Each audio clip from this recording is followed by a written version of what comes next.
अखंडमंडलाकारं व्याप्तं येन चराचरं तत्पदं दर्शितं येन तस्मै श्री गुरुवे नमः।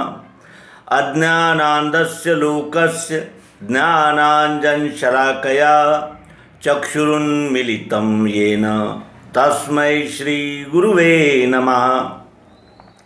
अध्यात्म विश्व विज्ञान यूट्यूब चैनल पर उपस्थित सभी भाई बहनों का हार्दिक स्वागत समादर करते हैं। मित्रों, भगवान श्री मायानंद जी चैतन्य, इनसे शिष्य परिवार प्रश्न करता ही रहता था, क्योंकि विषय इतना गहरा था कि अध्यात्म विज्ञान के द्वारा विश्वरूप परमात्मा का प्रत्यक्ष यथार्थ दर्शन, जिस ईश्वर के विषय में विभिन्न शास्त्र, पंथ, मत, विचारधाराएं चर्चा करते हैं, शब्दों में वर्णन करते हैं, और जब सिद्धांत के लक्ष्य का प्रश्न आता है तो फिर ये भी कहने लगते हैं कि क्या ईश्वर देखने की, ईश्वर को समझने की कोई चीज़ है? ईश्वर तो श्रद्धा और विश्वास का विषय है। और उसी जगह भगवान श्री मायानंद जी चैतन्य कहते थे कि ईश्वर देखने का, जानने का विषय तो है ही, लेकिन ईश्वर ये भक्ति करने का यानी विषय है। ईश्वर की भक्ति की जाती है और ईश्वर की भक्ति को प्राप्त करने के लिए ही विभिन्न प्रकार के मत, पंथ, संप्रदाय, विचारधाराएं निर्माण हुई है कि हम ईश्वर को जानेंगे, ईश्वर को समझेंगे और ईश्वर की आराधना करेंगे, यानी ईश्वर की भक्ति करेंगे। लेकिन वो विषय पीछे रह गया और अनेक शास्त्रों में, मतों में और अनेक प्रकार की यानी दंत कथाओं में ये विषय रह गया, और ये विषय भाखड़ कथाओं का, अंधश्रद्धा का, अंधानुकरण का, और जिसे कहते हैं कि सुनी सुनाई बातों का ही विषय बनकर रह गया। और ये ईश्वर केवल कपोल कल्पित कल्पनाओं का एक भंडार बनकर रह गया है। उसी जगह नारायण भगवान श्री मायानंद जी चैतन्य, इन्होंने प्रत्यक्ष प्रायोगिक पद्धति से, यथार्थ रीति से विश्वरूप परमात्मा को हमें दर्शा दिया और साथ ही निर्देश किया कि यही विश्वरूप परमात्मा है। इसे प्रसन्न करने पर ही आप जन्म मृत्यु के चक्कर से छूट जाते हो और आपको स्थायी समाधान की प्राप्ति हो जाती है। शिष्यों के साथ किए हुए एक संवाद का हम यहाँ प्रस्तुतिकरण करेंगे। कवि युगीन पुराणों के संबंध में श्री भगवान से किसी भक्त ने प्रश्न किया कि पुराणों में असंभव घटनाएं क्यों प्रतीत होती है? भगवान ने उत्तर दिया कि श्रुति स्मृति के आधार से विश्वांतर्गत सब विभूतियों की लीला सहित अखंड मंडलाकार गति की गुण सादृश्यता बतलाने के लिए पुराण है। तमोगुण प्रधान कलियुग की रोचक भयानक भावनाओं में बंधे हुए मनुष्यों को सब और सत्य ज्ञान उत्पन्न होवे, इस हेतु से कृष्ण द्वैपायन व्यास मुनि ने पुराणों की रचना की है।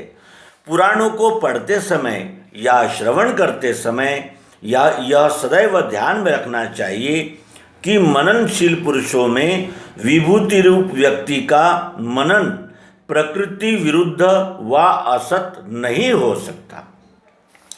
अन्य ऋषियों मुनियों के निर्माण किए हुए पुराणोक्त कर्म स्वर्ग नरक की भावना युक्त होने से जीवों को भ्रमपंक में ही डालने वाले हैं। उसी भक्त ने भगवान से दूसरा प्रश्न किया कि हे भगवान, पुरुष और पुरुषार्थ में क्या भेद है? पुरुषार्थ का प्रारब्ध के साथ क्या संबंध है? भगवान कहने लगे कि पुरुष प्रकाशक है, प्रकृति दिख रही है, गुणों की प्रकाशक प्रकृति है। विश्व प्रेम रखना और अंत में तद्रूप होना, यह उसका अंत है, अर्थात पुरुषार्थ है। अर्थात कर्ता भाव रहित विश्व सेवा और प्रकृति गुण लीला रूप होने वाले कर्मों का कर्ता न बनना, यही पुरुषार्थ है। जीव के पुरुषार्थ से प्रारब्ध बनता है, वही प्रारब्ध को घटा बढ़ा सकता है।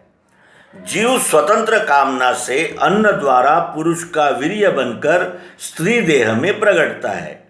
इस क्रिया में पुरुषार्थ और प्रारब्ध अर्थात दैव का एकीकरण न्यूनाधिक प्रमाण से जीव के स्वभाव में रहता है। कर्मण्येवाधिकारस्ते, इस नियमानुसार ही पुरुषार्थ का फल प्रारब्ध है। पीछे के पुरुषार्थ का फल अब इस समय का आगे के शरीर में मिला करता है। पुरुषार्थ प्रवृत्ति भी यंत्रारूढ़ानि मायया, इस यंत्रारूढ़ता के नियम में है। निज वर्ण का कर्म करना पुरुषार्थ का कार्य है। पुरुषार्थ का फल मुक्ति है। सत पुरुषार्थ का फल सत होता है और असत का फल असत ही है। मृगजल का किमिया इत्यादि इच्छुक पुरुषों को पुरुषार्थ करने पर भी मेरा पुरुषार्थ व्यर्थ हुआ, यही फल होगा। यह सब खेल क्षर प्रकृति का कार्य है, ईश्वर से इसका संबंध नहीं। बैठने वाले का प्रारब्ध बैठता है, खड़ा रहने वाले का खड़ा रहता है तथा निद्रित रहने वाले का निद्रित रहता है। इसीलिए पुरुषार्थ का अर्थात कर्म का अधिकार है।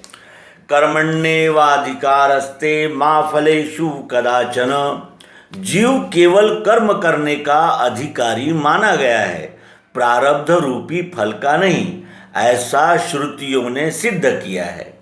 एक ही वस्तु में क्षर, अक्षर, पुरुषोत्तम ये तीनों कल्पित भावनाएं हैं। तीनों गुणों से त्रिविध स्वरूपी भासती है।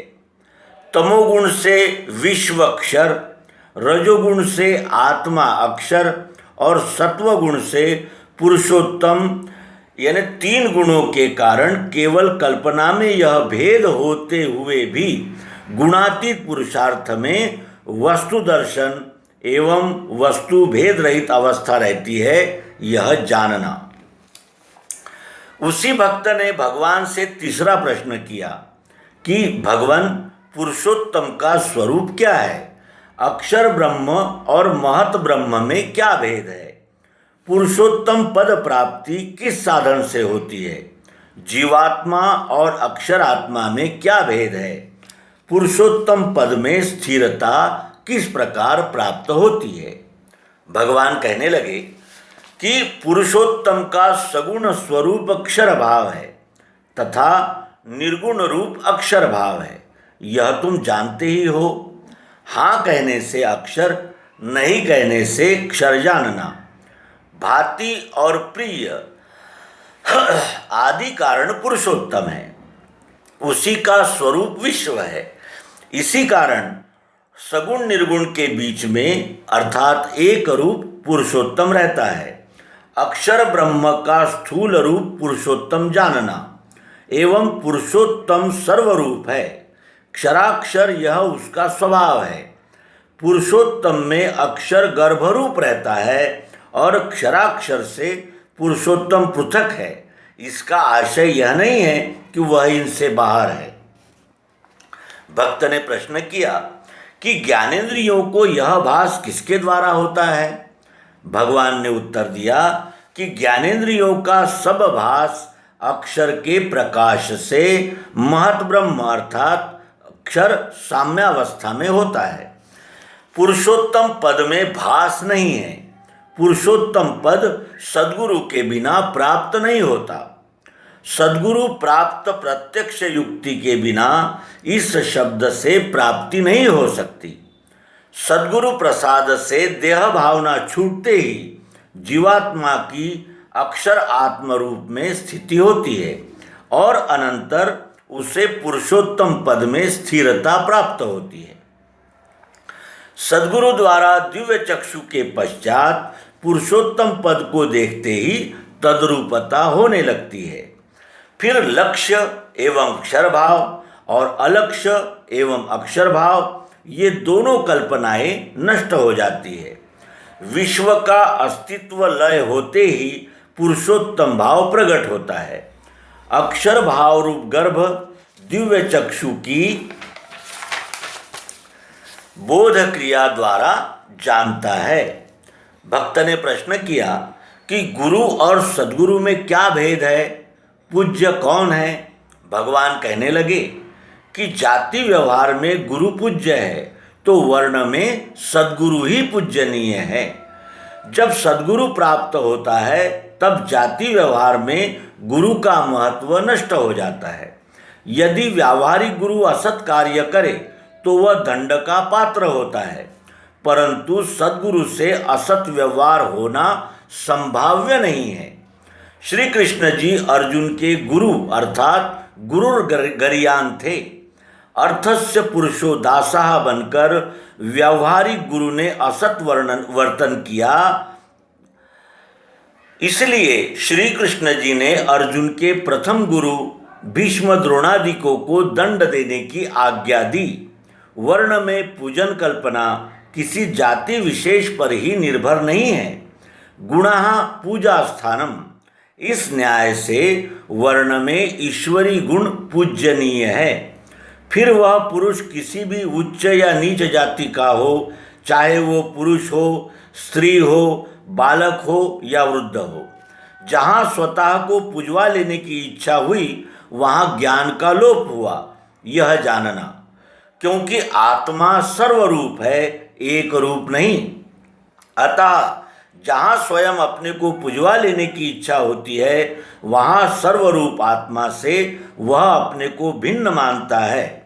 यह अधोगति का लक्षण है। इस प्रकार भगवान श्री मायानंद जी चैतन्य इन्होंने अपने सत्शिष्यों का समाधान किया।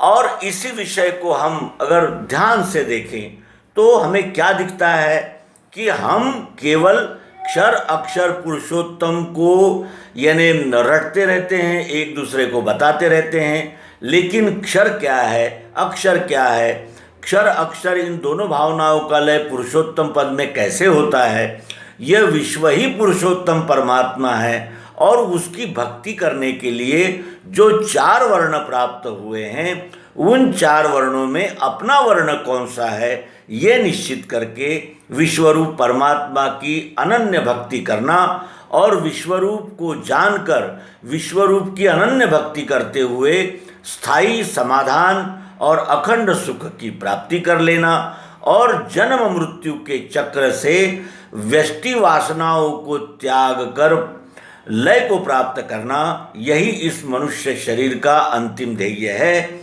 यह बात इस विवेचन से, इस सद्गुरु शिष्य संभाषण से हमें प्राप्त होती है और यह बोध हम हृदयस्थ करके और इसे अपने आचरण में उतार कर हम भी इस स्थायी आनंद के भागी बनेंगे। इस सत्य और शुभ संकल्प के साथ यहाँ इस अंक को विराम देंगे। नर्मदे हर सद्गुरु भगवान की जय।